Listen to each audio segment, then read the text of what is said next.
So gaano nga ba katagal ang renewal process ng Provisional Authority or yung PA na tinatawag, no? So eto na mga boss, no?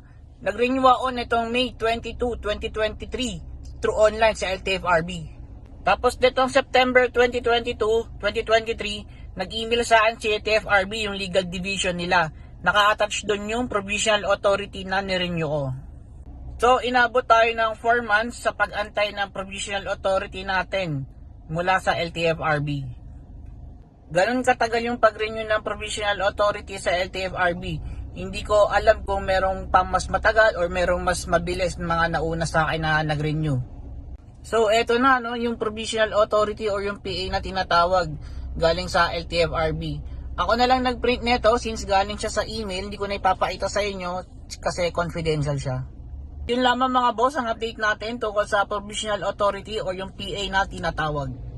So kung nagustuhan nyo itong video, no, please like, share, and subscribe. Maraming salamat sa inyong panonood. Yun lang, no? Paalam.